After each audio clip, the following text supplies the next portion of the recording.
뾰로롱 안녕하십니까. 갑자기 여기 상암동 쪽에는 비가 내리고 있습니다. 예, 좋습니다.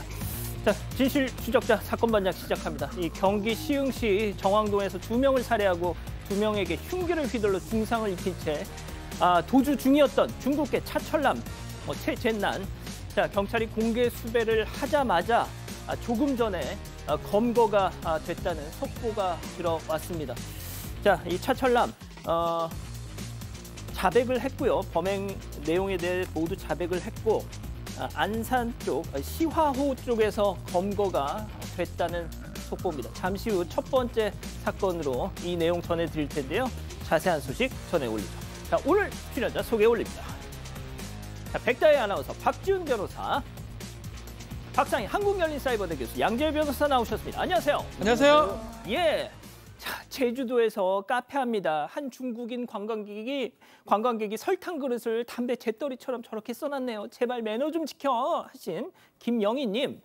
자, 수원시 곡반정동입니다. 참다 제보예요. 쓰레기 무단 투기녀. 그래, 너 네 얼굴 다 찍혔어. 두고 봐, 내가 너 꼭 잡는다 하신 엄유경님. 자, 아유 젊은 나이에 남자 몸으로 임신해서 얼마나 힘들면 꼭 순산하길 바랍니다 하신 강정구님. 자, 대전 모 한방병원인데요. 젊은 여성분이 신발을 신은 채로 발을 올려놓고 빨리 종 내려 하신 최미경님. 자, 나주시 남평읍이에요. 박쥐 너무 무서워. 배트맨 싫어. 119 대원님들 덕분에 겨우 살았습니다 하신 윤고은님. 다 대전의 오세은님 모두 사랑합니다. 자, 재미는 물론 의리로 함께하는 아세사반 뉴스 750. 대한민국과 전 세계 동포 가족 여러분의 시선을 모아서 출발합니다.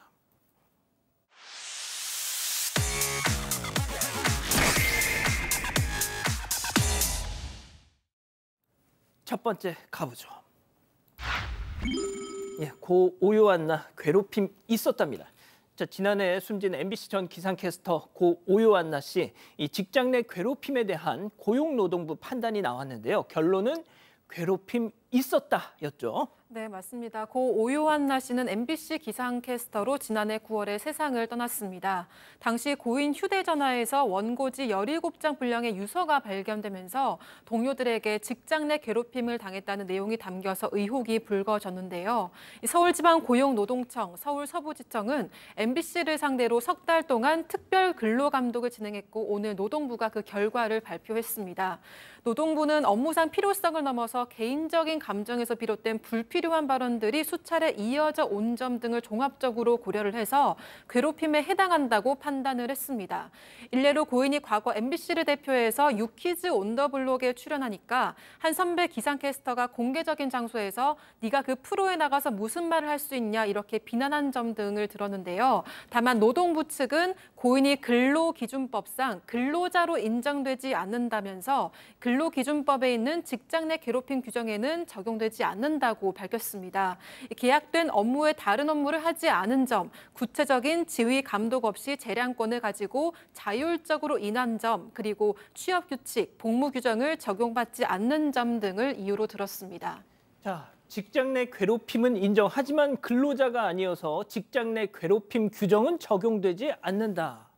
그러니까 이제 고용노동부의 얘기는 그런 겁니다. 근로기준법에 의해서 보호를 받아야 과태료라든가 형사처벌 같은 것을 MBC 측에 책임을 물을 수가 있는데 아시겠지만 이제 대한민국에는 굉장히 특수 형태의 근로자분들이 많죠. 대표적인 게 뭐 배달 근로자분들 그렇기도 하고요. 또 프리랜서 같은 방송인들도 그런 위치에 있습니다. 법적인 위치가. 그러다 보니까 MBC에 우리는 직접 책임을 물을 수 없으니 이런 부분을 좀 감안해 달라라고 고용노동부에서 입장을 밝혔는데 유족들 입장에서는 이거 받아들이기 어렵다, 받아들일 수 없다라는 거죠. 아니 회사 시키는 대로 일을 다 했는데 왜 근로자가 아니냐, 참담하다라고 하고 MBC 측에 책임을 물을 수 있도록 다 같이 힘을 좀 모아달라는 입장을 밝히기도 했습니다. MBC 측에서는 이 부분에 대해서 책임을 무겁게 받아들이고 그리고 진상조사 관련자에 대한 대책이라든가 아니면 재발 방지 대책 마련도 하겠다라고 입장을 밝혔는데요. 참 고 오요한나님의 그치는 일이 아니긴 합니다. 이 사안이. 예. 조금 전에 이제 고인의 어머님 얼굴도 나갔는데요. 참고로 MBC는 사건 반장 보도 등이 있고 나서 지난 1월 진상조사위원회를 출범했지만 소송이 진행 중이고 2차 가해 위험도 있다면서 현재까지 조사 결과를 공개하지 않았었는데 자, 고용노동부의 판단이 들으신 것처럼 이렇게 먼저 나온 겁니다. 자, 다음 이어가죠. 자, 허경영 새벽에 병원 행입니다. 자, 허경영 씨 지난 금요일 밤 구속됐습니다. 자, 그런데 해프닝이 있었어요. 그 전에 이것부터 보고 가시죠. 총을 맞았다고 그냥 우유를 팍 부어버려. 끝이야. 그 소독제하고 똑같아. 체장아. 오늘 이거 먹고 나서 뭐 치료 넣는 것도 안 해. 너무 좋대. 잡념이 생길 때 허경이 해버리고 잠들 때까지 허경영을 머릿속에 넣어버리면 면역 체계가 일부러 편안한 잠을 잘 거 아니야. 자, 보신 것처럼 블루유만 마시면 다 좋아지고 그게 없을 때는 그냥 허경영 중얼거리면 장염도 낫는다는 그 사람. 그런데 오늘 새벽 정작 본인은 배가 아파서 병원으로 긴급 이송? 아하, 이런 이율배반이 어디 있습니까? 물론 본인은 또 그럴 거예요. 내 주문이 나한테는 안 통해, 뭐 이렇게. 네, 뭐 중이 제 머리를 못 깎는다라고 표현을 해야 될까요? 준강제추행과 사기 등의 혐의로 구속된 허경영 국가혁명당 명예대표죠.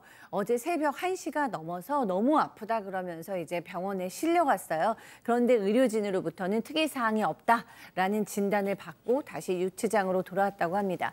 지금 구속된 후에 여러 차례 몸이 너무 안 좋다라고 계속 호소를 하고 있고 그래서 병원에도 지금 다녀온 것으로 전해지고 있습니다. 자, 박 변호사님, 저 개인적으로는 정말 이제 이 사람이 하는 거 재밌다 이렇게 호응해주면 안 된다고 생각합니다. 지금도 배 아픈 척한 거 아니겠습니까? 나오려고 그런 모습이고 이전만 해도 자신의 손길이 닿으면 모든 사람이 나갈 수 있다. Right now. right now, 허경영. 뭐 이렇게 얘기를 했는데 이게 진실입니까? 또 신도들한테 거짓말하고 또 추행을 하기도 하고 정치자금법 위반 또 혐의가 있습니다. 이런 상황에서 자신의 기운을 넣어주면 된다고 해가지고 수백만 원에서 1억까지 받는 사기에 가까운 행동들을 해서 지금 고발당하는 그런 상황이거든요. 이제는 이 사람을 그냥 재미로 이렇게 봐서는 안 되고 어떤 법의 잣대에 따라서 좀 처벌이 좀 필요한 상황 아닌가 이렇게 보입니다. 그러니까요. 좋습니다. 자, 다음 이어가죠. 당신들 뭐 돼? 등산 중에 발견한 충격적인 팻말 사진 제보로 만나보시죠.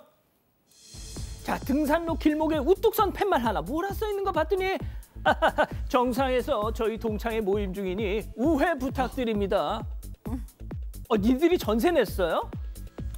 네, 좀 이상한 상황인데요. 그제 오후에 경기도 포천의 한 호수공원에서 있었던 일입니다. 당시 제보자는 이 호수공원 둘레길에 이어진 등산로를 찾았는데 이 올라가는 진입골목에서 동창회 중이니까 우회하라 이런 내용의 팻말을 발견을 했습니다.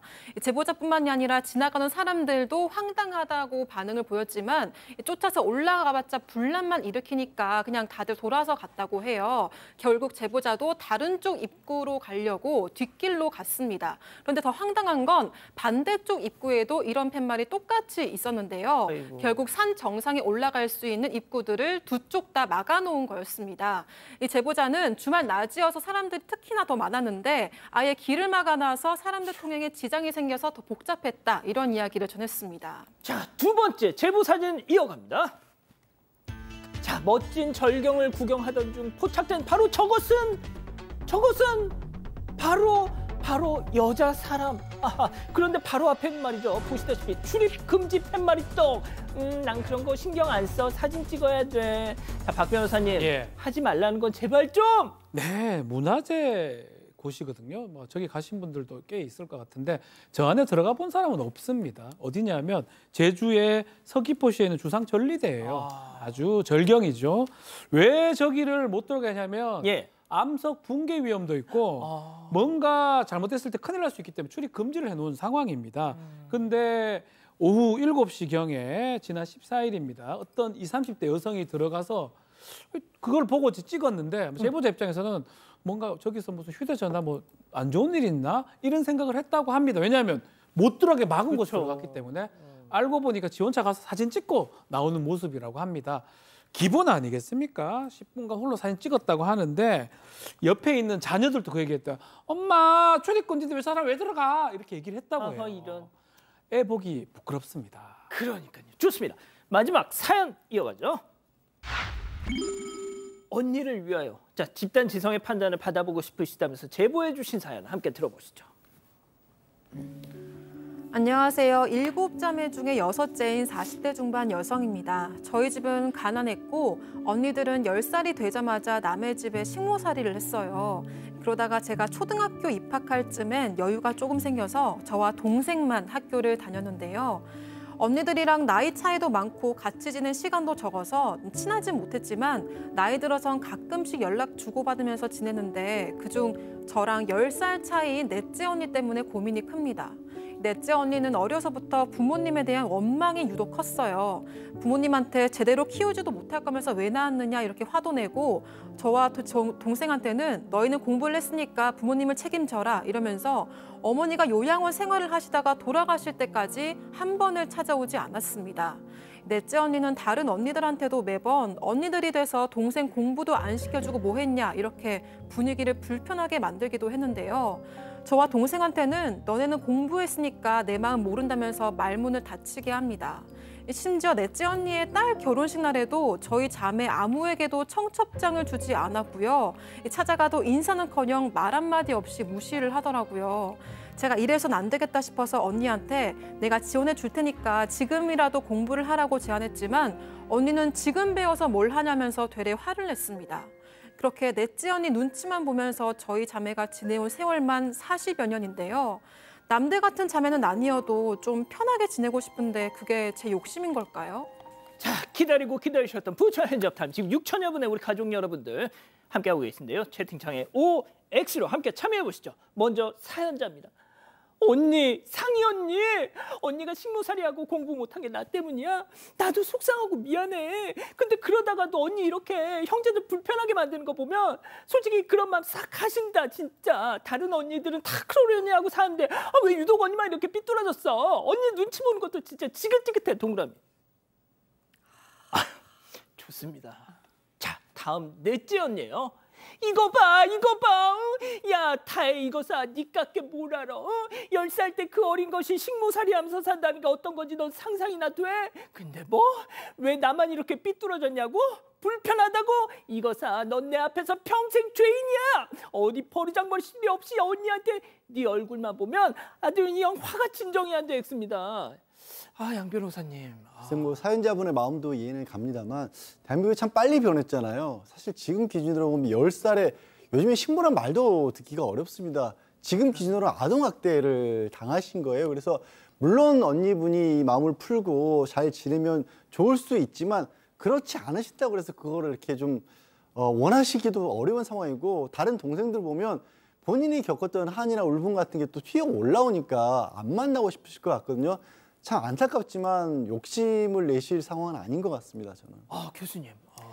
네. 이 사연은 좀, 진짜 좀 마음이 아프네요. 일단은 사실 이 넷째 언니뿐만이 아니라 위에 있는 언니들은 다 10살부터 식모살을 했기 때문에 언니들은 다들 똑같은 상황인 것 같아요. 근데 개인마다 기질이 성격이 좀 다르고 또 우리가 알 수 없는 경험했던 상처들이 다르죠. 그런데다가 이 언니는 보니까 넷째라면 위에 3명의 딸, 아래 3명의 딸 중간에 꼈어요. 그러네요. 그럼 가장 자기 존재감에 대해서 인정을 못 받거나 주목을 못 받았을 수도 있거든요. 그러니까 여러 가지 상처가 있었을 것 같습니다. 이제 근데 그럼에도 불구하고 이제 뭐 엄마가 돌아가실 때 두고 보지도 않았고 딸의 결혼식에도 자매들도 다 초대하지 않았다. 이거는 조금 진짜로 너무 상처가 커서 정말 잊고 싶거나 아니면 조금 과하다는 느낌도 들거든요. 저는 자매들끼리 잘 지냈으면 좋겠는데 이 언니를 충분히 이해는 합니다만은 그래도 화해의 길을 모색해보면 참 좋겠다는 생각도 듭니다. 자, 백다희 아나운서는 우리 가족 여러분들 의견을 좀 전해주시고요. 네. 자, 박 변호사님. 자, 뭐 이거에 뭐 누구 잘했다 잘못했다가 아니고 저는 한편으로는 피해의식이 좀 있는 게 아닌가, 넷째 언니가. 그런 것들을 좀 왜 그렇게 생각하냐면 1, 2, 3, 5, 6, 7 중간에 있어요. 그러니까 뭐 특별한 이유가 없이는 지금 좀 전에 박 소장님 하기는 좀 불가능하지만 첫째, 둘째, 셋째가 엄청 좋았는데 넷째가 갑자기 식모살이 하는 경우는 드물거든요. 그런 거 봤을 때는 좀 비슷한 상황이었는데 막내하고 그 5째, 6째, 7째보다는 좀 어려웠던 건 맞는데 첫째, 둘째, 셋째랑 비슷했다고 보면 어쩌면 약간 피해의식이 있는 것 같고 뭐 그렇다고 해가지고 지금 와가지고 40대 중반이 됐는데 뭐 바뀌지는 않을 것 같은데 너무 무리하게 어떻게 관계를 회복하려고 할 필요는 없지 않을까 생각도 듭니다. 그렇군요. 자, 우리 가족 여러분들은요? 네, 이 달라스님 욕심입니다라고 하셨고요. 이 손미라님은 언니가 더 안쓰럽습니다라고 하셨습니다. 이사나님은 동생들은 무슨 잘못인가요?라고 하셨습니다. 참 어려운 사연이었습니다. 자, 사반 제보 메일과 카톡 제보 채널에선 많은 사연 제보 기다리고 있고요. 첫 번째 사건 이어갑니다.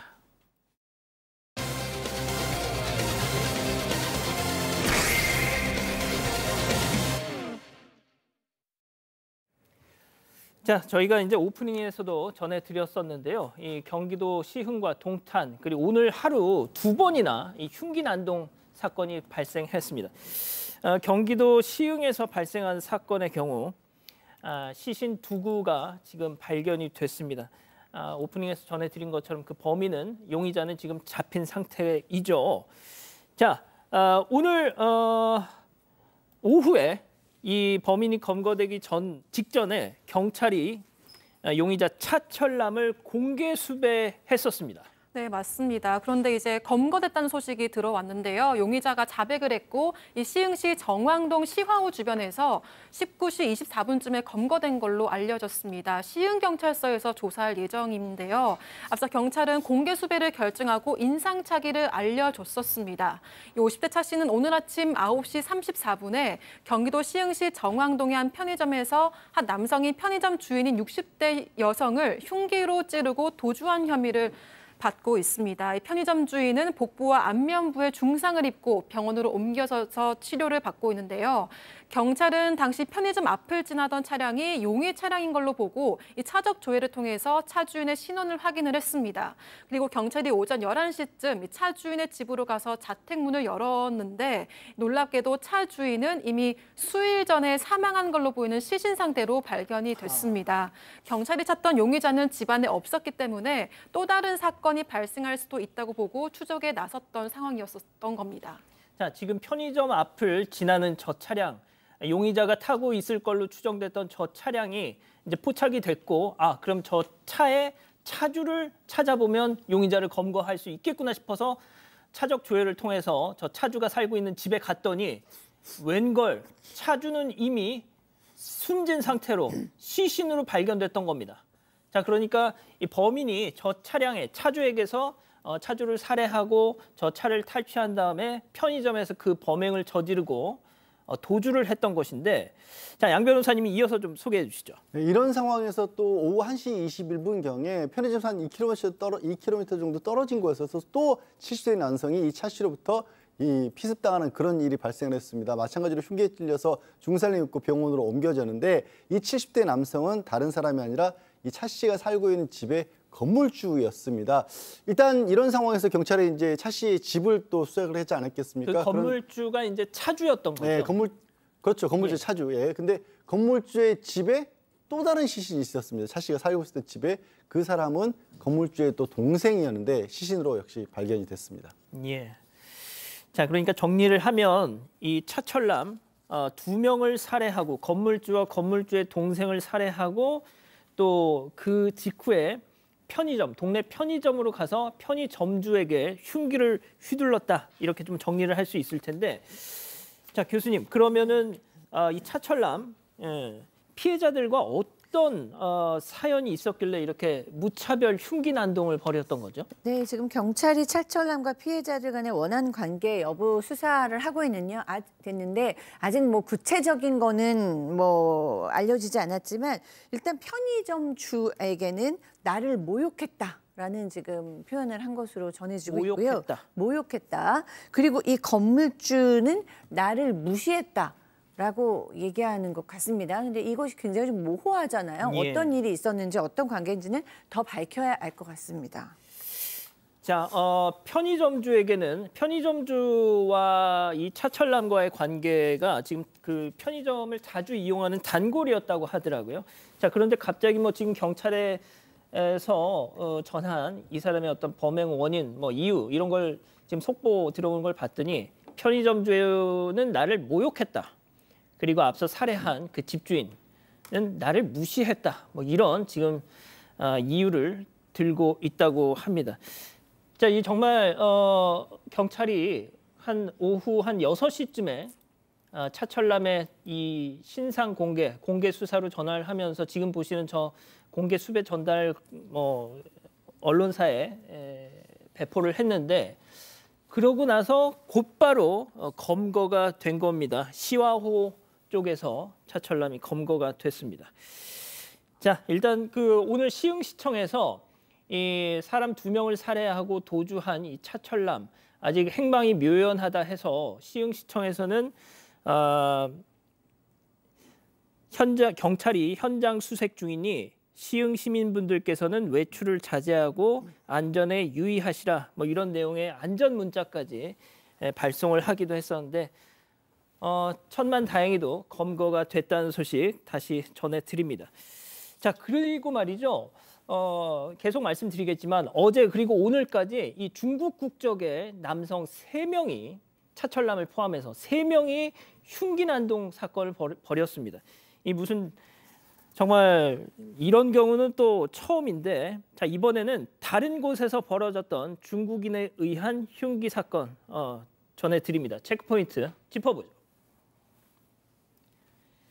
자, 동시다발. 앞서 전해드린 건 시흥이었고요. 이번엔 경기 화성시 동탄입니다. 동탄입니다. 동탄. 오늘 새벽 4시 3분인데요. 동탄의 호수공원 옆에 있는 주점인데요. 여기서 한 남성이 20대 남녀 5명한테 돌진하는 사건이 발생했어요. 그러니까 흉기를 들고 돌진하니까 이 남녀 5명이 뿔뿔이 흩어졌고요. 도망갔고요. 이 가해 남성이 남자 1명만 계속 추적을 한 것 같습니다. 끝까지 뒤쫓아가서 결국은 좀 전에 술 마시던 주점 안으로 들어갔고요. 예. 대치하고 있다가 결국 못 잡고 이 흉기 든 남성이 다른 사람을 또 추적하러 갔던 것 같아요. 다른 일행을 뒤쫓기 시작했는데 나중에 상황이 여의치 않으니까 킥보드를 타고 도주를 했습니다. 자, 술을 다 마시고 나간 손님 중 1명이 갑자기 술집 안으로 뛰어 들어온 겁니다. 긴박했던 당시 상황, 술집 사장님 얘기 들어보시죠. 어제 술을 다 드시고 손님들이 나갔는데 갑자기 칼칼칼 그런 소리 들려서 저희가 이제 저랑 직원 1명이 있거든요. 그 나갔더니 저희 문에 이제 칼이 들어와 있고 그래가지고 문 안으로 손이 들어와서 칼이 휘둘러져 있는 상황이었고 그리고 피해자 한 분이 이제 대치를 하고 있는 상황이어서 저희가 나가니까 이제 아마도 저희 생각인데 남자가 3명이 되니까 도망을 갔어요, 그놈이. 자, 남자 손님과 양 변호사님, 흉기 난동범이 출입문 하나를 사이에 두고 그걸 붙잡고 서로 계속 팽팽히 대치를 했다는 얘기죠. 그러니까 지금 들으신 것처럼 그 술집에서 술을 마시고 나갔던 일행들이 나갔고 갑자기 이제 사장님이 안에서 영업을 하고 있는데 밖에서 칼칼칼 그런 소리가 들렸다는 겁니다. 무슨 일인가 싶어서 좋은 방으로 나가봤더니 그 일행 중에 1명이 이 문 안쪽에 서 있었고 바깥에서 그 난동범이 손이 이미 안쪽으로 들어와서 그 손에는 흉기를 들고 있었던 겁니다. 그러니까 어떻게든 밀치고 들어오려고 있는 상황이었는데 안에서 이제 이 술집 사장님하고 점원까지 뛰어나가니까 남자 3명이잖아요. 예. 이건 안 되겠다 싶어서 이제 그때 포기를 하고 이제 다른 곳으로 갔다라는 겁니다. 그러니까 다른 일행을 뒤쫓으러 갔다라는 거고 경찰에 신고가 접수가 돼서 경찰이 주변을 수색하고 있었던 도중이었는데 킥보드를 타고 도주하고 있던 이 난동범 남성을 목격하고 현장에서 다행히 검거는 했습니다. 지금 킥보드를 타고 도주하는 장면 잠깐 보셨는데요.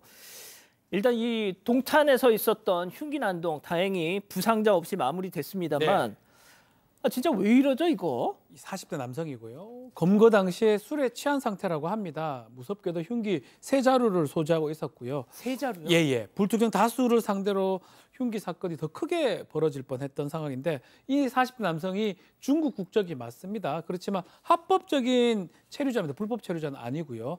그리고 직업이 이제 확인되지 않고 있다고 합니다. 일단 공중 협박 혐의로 긴급 체포됐지만 지금 살인 미수도 가능하기 때문에 살인 미수 혐의 변경해서 구속영장을 신청할 방침이라고 밝혔습니다.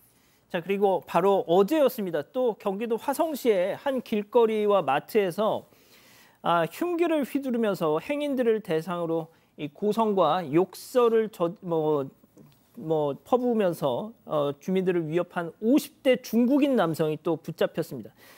그러니까 시흥 그리고 화성 2건 해서 어제와 오늘 사이에 중국 국적 남성에 의한 흉기 난동 살인 사건 도합 3건이 지금 벌어진 겁니다. 자, 교수님께 제가 짧게 좀 여쭤볼게요. 저희가 이제 이런 흉기 난동 사건을 전해드리면서 가장 우려했던 것이 날이 더워지면 여름이 되면 꾹꾹 눌러왔던 이런 어떤 미치광이들의 뇌관이 터지면서 흉기 난동 사건이 유독 많이 벌어진다. 이걸 저희가 자주 언급을 해드렸는데 정말 또 이렇게 되고 있습니다, 이게. 네, 우리 감정이라는 게 우울한 감정은 뭐 햇빛이 없는 겨울에 많이 이제 문제가 되고, 분노 사건이라던가 이렇게 감정이 폭발하는 사건은 이제 날이 좀 더워지고 밖으로 나가는 일이 많아지면서 좀 영향을 받는 경우가 있는데요. 또 지금 많은 분들이 이제 밖으로 나와서 꽃 구경을 하거나 이제 마음을 푹 놓고 도시를 구경하고 있잖아요. 그런데 이런 분들이 사실은 또 나와가지고 이렇게 분노 범죄, 불특정 다수를 상대로 범죄를 일으킬 수 있다는 사실을 저희가 기억을 하고, 경찰들께서도 이런 위험군의 사람들이 있다면 좀 미리미리 준비를 하셔야 되지 않을까라는 생각이 좀 듭니다. 예, 아무튼 관련 속보 들어오면은 또 전해드리도록 하겠습니다. 첫 번째 이렇게 정리하고요. 두 번째 사건 이어갑니다.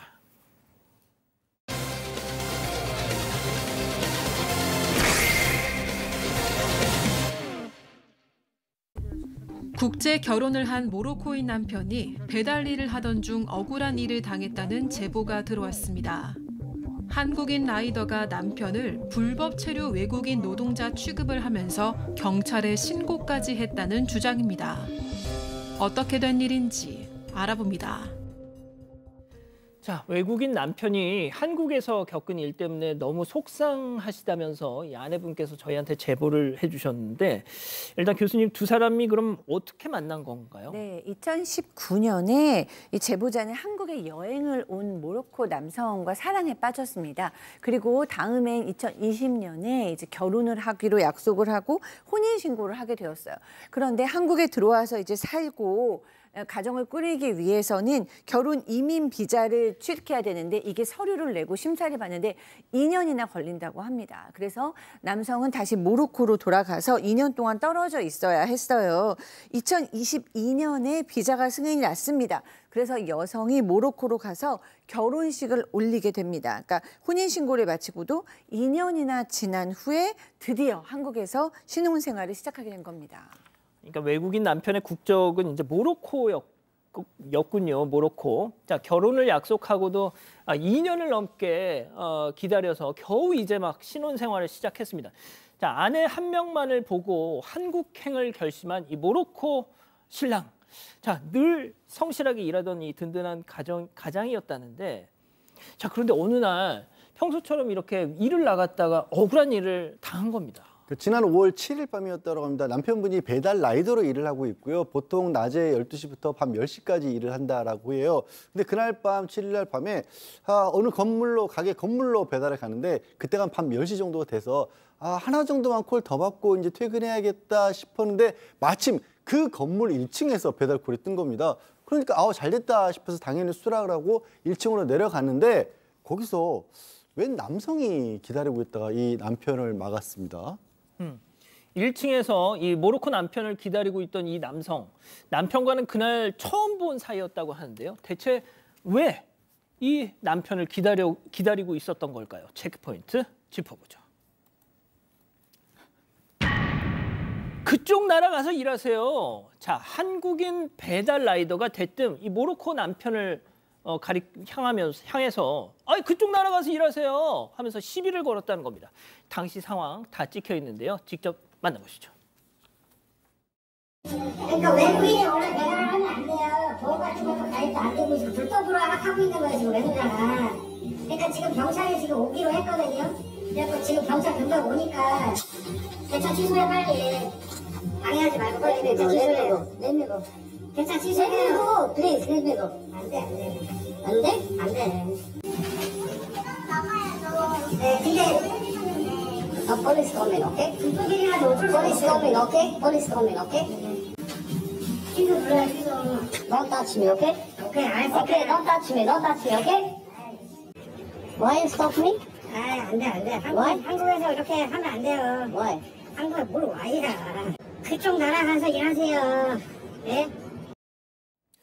자, 이 영상을 보면 이 상대 남성도 배달 라이더인 것 같아요. 자, 그런데 뭐 느닷없이 이 모로코 남편을 붙잡아 놓고 여기 있어. 경찰 올 때까지 있어. 당신 나라 가서 일해. 뭐 계속 이렇게 시비를 걸어요, 지금. 네, 맞습니다. 남편이 이제 1층으로 내려오니까 남성이 기다리고 있다가 컴 이렇게 오라고 말을 걸었다고 합니다. 하지만 남편은 이미 배달콜을 잡았기 때문에 서둘러 1층 식당으로 들어갔다고 하는데요. 그런데 남성도 뒤따라 들어왔습니다. 그러고는 문을 막아서더니 남편이 음식을 이제 가지고 나가려고 하니까 식당 사장한테 외국인이 배달을 하면 안 된다. 보험 가입도 안 되고 불법으로 하고 있는 것이다 이렇게 얘기를 했고요. 남편한테도 방해하지 말고 빨리 배차를 취소하라고 말한 뒤에 경찰에 신고까지 했습니다. 이 빨리 배달을 하러 나가야 하는 상황에서 좀 식당 사장도 곤란해졌으니까 일단 남편한테 배달을 취소해달라고 요청을 했다고 하고요. 결국 남편은 식당 밖으로 나오게 됐습니다. 그런데 남편과 함께 밖으로 나온 남성은요. 경찰에 재차 신고 전화를 했고 남편이 남성에게 영어로 왜 나를 붙잡아 두냐고 물어보니까 그쪽 나라에 가서 일하세요. 이렇게 이야기를 했습니다. 하지만 남성은 경찰에 2번이나 신고를 하는 동안에도 어떤 남편의 신분증 또는 배달 라이더 등록 서류 이런 건 확인조차도 하지 않았다고 합니다. 자, 다시 한번 말씀드립니다. 저 모로코 남편분 불법 체류자 아니에요. 그렇죠. 비자 받고 와서 지금 있는 사람입니다. 네. 자, 그런데 지금 들으신 것처럼 한국말이 아직 좀 서툴어서 예. 뭐 이렇게 막 영어로 지금 말씀을 하시잖아요. 자, 그런데 뭐 그러다 보니까 뭐 자기의 지금 이 처한 상황을 말로 설명할 수가 없어서 경찰을 기다렸답니다. 그렇죠. 영어도 좀 들었기는 쉽게 영어를 한 건데도 뭐 이제 상대가 못 알아먹으니까 그렇죠. 결국은 경찰이 올 때까지 기다렸다고 하고요. 경찰이 왔을 때 외국인 등록증하고 플랫폼에 등록된 라이드 인증화면을 보여줍니다. 그러니까 문제가 없다라고 경찰도 판단했고 또 의사소통이 잘 안 되기 때문에 아내가 경찰하고 통화를 하면서 예. 설명을 해줬대요. 이런 사람이다. 라고 하면서 이제 어느 정도 문제가 해결됐다라고 하는데 사실은 왜 이렇게 의사소통이 좀 부족하냐. 결혼 이민 비자를 받은 F6 비자라고 하는데 대한민국 국민하고 결혼한 외국인 이 사람이 체류 자격을 갖는데 사실은 결혼만 하면 되는 거거든요. 그래서 의사소통이 막 자유롭게 할 수는 없어도 취업 활동은 가능합니다. 이 F6 비자를 받고 결혼 이민 비자를 받고 하다 보니까 이런 일이 발생한 것으로 보입니다. F6 그러니까 결혼 이민 비자는 경제 활동이 가능합니다. 그리고 또 한국어를 좀 못해도 영어 소통이 가능하면 그 요건이 충족이 된다고 해요. 그러니까 이 모로코 신랑은 딱 그 요건에 충족을 했던 상황이었던 거죠. 자, 다행히 그날 일은 잘 마무리가 됐는데 이렇게 저희 사건 반장의 제보까지 하게 된 다른 이유가 있답니다. 아내분 얘기 들어보시죠. 많이 속상해했어요. 다른 분들은 뭐 공익 목적으로 가다가 그냥 경찰에 신고한 경우는 있어도 다른 사람들한테 막 이 사람 불법 외노자요 이렇게 말하고 당당하게 경찰에 신고하고 막 이런 사람은 처음이에요. 신고를 하고 그런 상황을 겪은 것도 정신적으로 힘든데 경찰이 막 7명이 와가지고 자기 신원 조회하고 막 이러는 게 굉장히 공포스러웠다고 말하더라고요. 직접 와서 사과하면 넘어가려고 했는데 자기 동영상을 다른 사람에게 유포했다고 자기도 명예훼손으로 고소한다고 그런 상황이에요. 자, 이 아내분 입장에서는 뭐가 됐든 남편분이 가족을 먹여 살리기 위해서 말도 좀 잘 통하지 않는데 이렇게 일을 하다가 저런 봉변을 당했으니까 얼마나 속상하시겠어요. 네, 지금 아내분의 목소리만 들어도 너무 속상한 게 막 전달이 됩니다. 이 아내만 보고 한국당에 와서 열심히 일하는 남편인데 이 배달 라이더를 하는 동안에도 이렇게 경찰에 신고당한 경우가 좀 왕왕 있었대요. 그런데 이렇게 신고를 해도 바로 외국인 등록증과 배달 라이더 등록증을 보여주면 사과를 하고 미안하다 이렇게 얘기를 하고 끝내시고 며칠 전에 또 어떤 할아버지께서 불법이 아니냐면서 막 신고를 하셨대요. 그런데 이제 경찰이 왔고 이렇게 다 보여주니까 너무 미안하다 이렇게 사과를 하셨는데 이번 이 사람은 끝까지 다 보여줘도 사과도 안 하더라는 거예요. 그래서 더 속상하다라고 얘기를 했고요. 남편이 가끔 내가 한국에서 인종차별을 당해 이렇게 얘기했을 때 무슨 인종차별을 당해 이러고 넘어갔는데 이런 일을 정말 당하니까 너무 속상하시다고 전하셨습니다. 뭐 제가 조심스럽게 짐작컨대 아마 피부색 때문에 그런 게 아닌가 이런 생각도 좀 해봅니다. 그러니까요. 사실 무슨 근거를 가지고 저렇게 얘기를 했는지를 잘 모르겠습니다. 일단 이 남편분하고 지금 제보자분도 사과하는 건 좀 넘어가려고 했다라고 합니다. 일주일 넘게 그런데 사과를 하지 않아서 지난 14일에 결국 명예훼손하고 허위사실 유포로 고소를 했고 피해자 조사까지 받았다고 하고요. 경찰에서는 뭐 업무방해도 적용할 수 있다 이렇게 얘기를 했다라고 하는데 잠깐 말씀드린 것처럼 도대체 저 남성이 무슨 근거로 이런 식의 행동을 했는지가 안 나온다라면 아마 저 남성이 법적 처벌을 피하기는 어려울 수도 있습니다. 예, 자, 두 번째 사건 이렇게 정리하고요. 별별 상담소 이어갑니다.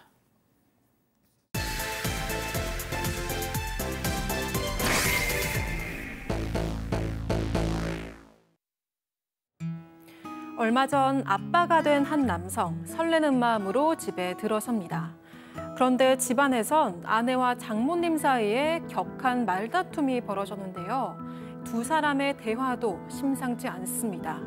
그리고 그날 남성의 의심이 시작되는데요. 대체 이 가족에겐 무슨 일이 있었던 걸까요? 자, 가장 믿었던 사람한테 배신을 당했다는 사방 가족분의 제보입니다. 한 번도 아니고 두 번씩이나. 일단 지금 제보자는 40대 남성입니다. 그런데 과거에 한 7년 정도 사귀었던 여자친구하고 잠시 헤어졌다가 2달쯤 지난 뒤에 또 다시 만났대요. 그런데 만나고 얼마 안 있어서 바로 이제 아내가 임신을 하게 돼서 그냥 초고속으로 결혼도 진행을 했다라고 합니다. 근데 이 아내분이 유난히 과일을 좋아해서 여동생에게 이 제보자분이 과일 심부를 좀 시켰는데 여동생이 과일 심부름하러 갔다가 아니 저 오빠네 저 아파트 주차장에서 예. 이 세연 씨가 담배를 피우고 있는 걸 본 거예요. 임신 중에? 예, 그럼 좀 안 될 일이니까 놀래가지고 있는데 세연이가 아니 오늘 처음이고 한번 실수한 거다. 오빠한테 비밀로 해달라라고 해서 그렇게 얘기를 들었는데 또 이걸 알고도 이 남편분은 그냥 한번 실수겠거니 넘어갔답니다.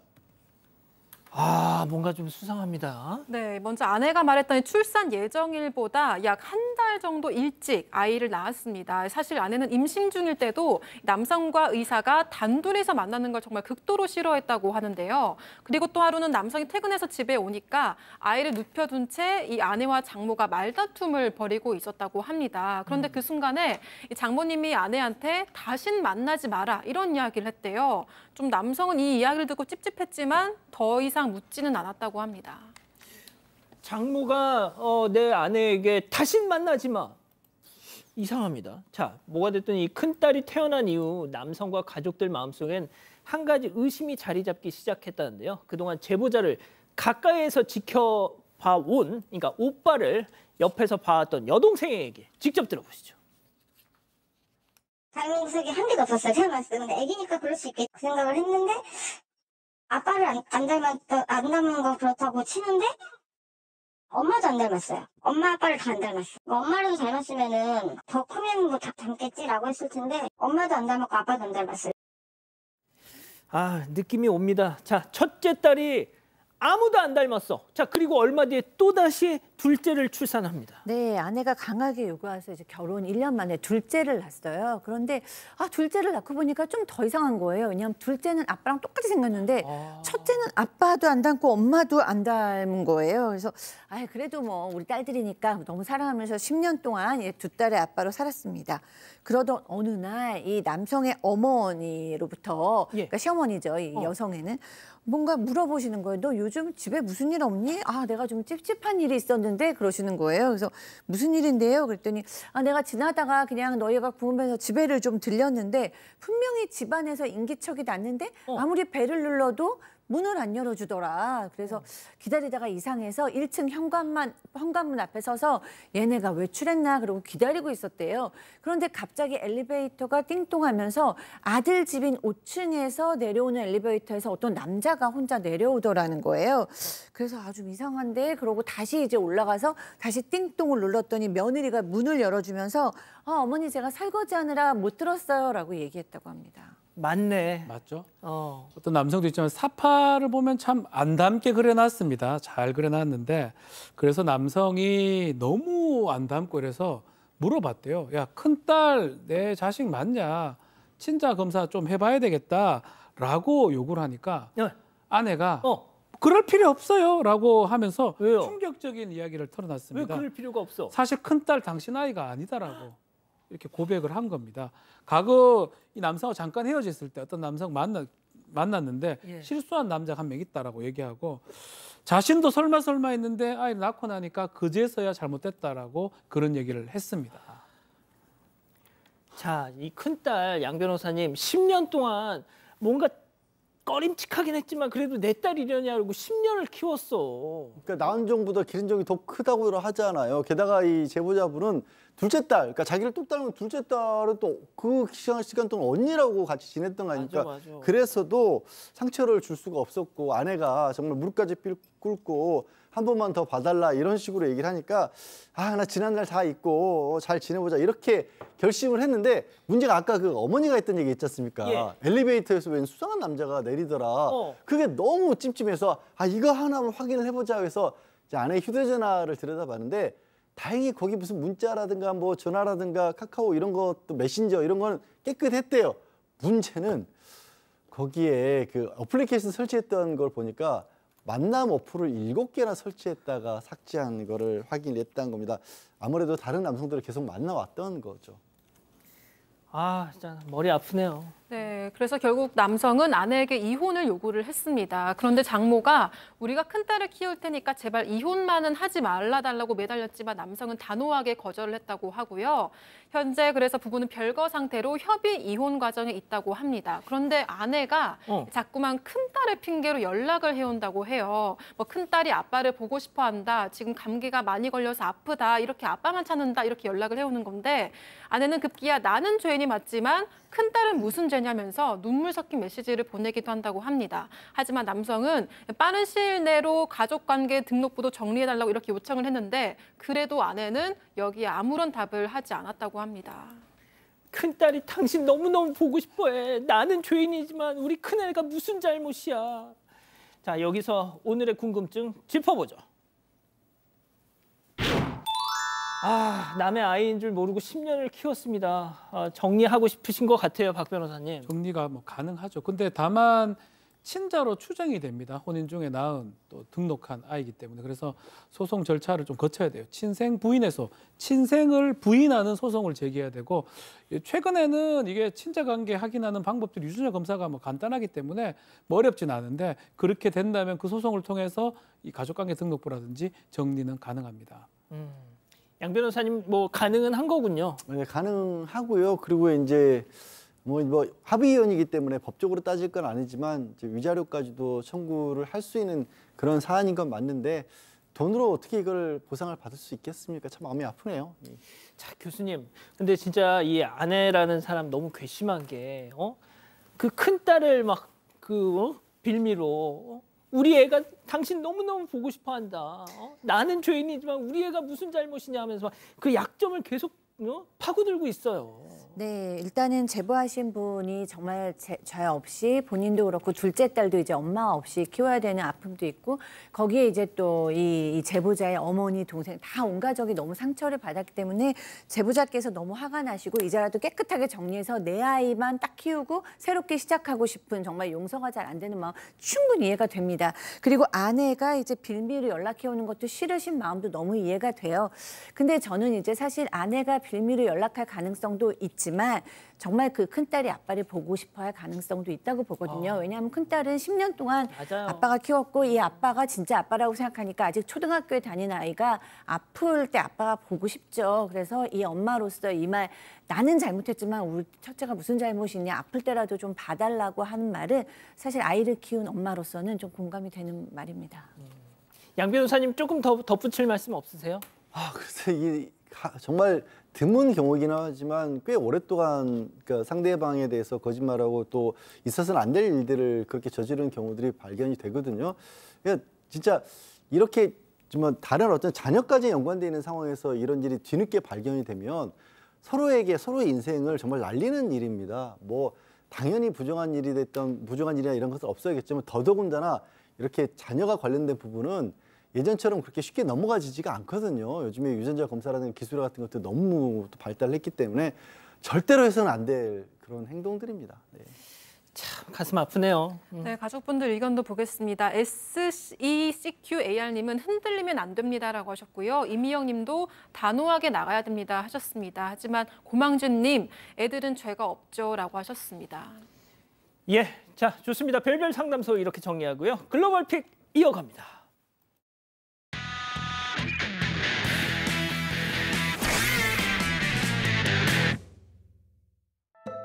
네, 마을 주민들이 가정집 거실에 모여서 이렇게 마작을 두고 있는데요. 강아지도 한가롭게 이렇게 편하게 누워 있습니다. 이 평화로운 이곳에 그런데 커다란 물체가 이렇게 난입을 하는데요. 저 뭐예요? 네, 집 밖에서 갑자기 날아온 물체가 마을 주민들을 덮쳤습니다. 물체 맞은 주민들이 바닥에 쓰러지고요. 놀란 강아지도 얼른 밖으로 도망치는데요. 강아지 막 도망치는 거 봐. 네, 거실을 난장판으로 만든 이 물체 정체는 바로 오래된 타이어였습니다. 인근을 지나던 화물차에서 떨어져 나온 거였는데요. 가구들이 망가지긴 했지만 주민들은 가벼운 부상만 입었다고 하니까 정말 다행입니다. 이야, 진짜 천만다행. 자, 바로 이어갑니다. 자, 잘 가던 트럭이 갑자기 우뚝 멈춥니다. 그 뒤에 가던 스쿠터도 영문을 모르고 섭니다. 트럭이 느닷없이 후진하기 시작합니다. 스쿠터도 덩달았게끔 찔끔 물러서죠. 점점 내려! 가까이 오는 트럭에 결국 꽝 부딪히고. 설마 깔렸어요? 자, 그 순간 운전자가 재빠르게 휙 옆으로 몸을 던집니다. 쓰러진 스쿠터를 밟고 쭉 내려간 트럭이 나무에 부딪히고 나서야 겨우. 안 깔렸어. 자, 갑자기 트럭 브레이크가 고장 났던 거라고 하는데요. 스쿠터 운전자가 순발력 있게 딱 한 턱에 가벼운 부상 정도에 그칠 수 있었다고 합니다. 망가진 스쿠터 값은 제대로 보상 받아야겠죠? 그래도 돈줄 스쿠터가 버텨주는 바람에 안 다치신 것 같아요. 그렇죠. 쏙 피했죠. 자, 다음 이어갑니다. 자, 트럭에 이동식 화장실이 이렇게 잔뜩 실려 있습니다. 지게차가 그중 하나를 짐칸 아래로 내립니다. 뒤로 물러서자 벌컥 화장실 문이 열리더니 뭐야? 그 안에 뭐야? 여성이 좀 모습을 뭐야? 드러내요. 뭐야 이거? 여성이 길가에 있던 이동식 화장실을 쓰고 있었는데요. 네. 그걸 몰랐던 직원에게 의도치 않게 납치를 당했어요. 화장실에 갇힌 채로 고속도로를 달려서 목적지에 도착하고 나서야 직원이 여성의 존재를 알게 된 겁니다. 저걸 왜 몰라? 여성이 애써 침착한 척 자리를 피하고 그 모습을 본 직원은 별일을 다 본다는 거 내내 웃는 또 얼굴을 또 보여요. 암만 그래도 화장실을 제대로 살피지 않는 두 사람 잘못인 것 같은데 직원의 잘못이 좀 더 커 보이고 집에 데려다 줘야 되지 않을까요? 화장실을 참 좀 많이 이용했네요. 집에 데려다 줘. 마지막 영상 이어갑니다. 네, 고양이가 유리문을 비집고 서둘러서 뛰어갑니다. 들개에게 공격당하던 친구를 향해서 쏜살같이 달려가서 이렇게 퍽 하고 때리는데요. 와우! 네, 친구가 괜찮은지 보더니 들개한테 가서 엿들여서 때립니다. 네, 고양이의 기세에 놀란 건지 들개가 더 달려들려다가 말고 그냥 포기해버리는데요. 네, 친구를 구한 이 고양이는 사실 나이가 많아서 이빨이 없다고 해요. 그래서 본인도 위험할 수 있는데 오로지 발톱으로 용감하게 들개를 제압한 건데요. 덕분에 친구는 동물병원에서 무사히 회복 중이라고 합니다. 왜 노트북을 해? 자, 글로벌 픽 정리하고요. 잠시 뒤에 돌아옵니다. 오, 이런 것도 컬리에서 사? 이것도 컬리에서 산 건데. 이야, 별게 다 있구나. 인생도 짧은데 그냥 컬리에서 사는 거지. 뭘 사도 실패가 없으니까? 뭘 사도 컬리니까. 짧은 인생을 좋은 것으로. 컬리. 슬레이트. 그럼 계속 그렇게 사시든가요. 특허받은 얇은 날로 얼굴을 살리는 요즘 면도. Boys Be Slick. Slick. 어떤 공간에도 어울리지만 간 만든 얼음과 간 내린 신선한 커피는 이 여름에 가장 잘 어울리니까. 얼음 정수기 국내 판매 1위. 쿠쿠 제로백 슬림 얼음 정수기. 갱년기라던 영주 씨, 요즘 꿀잠 자나 봐요. 은정 씨는 짜증 대신 웃음이 많아졌고요. 얼굴 안 빨개진다는 미영 씨. 갱년기엔 페라민 Q. 편안한 갱년기엔 모두 페라민 Q네요.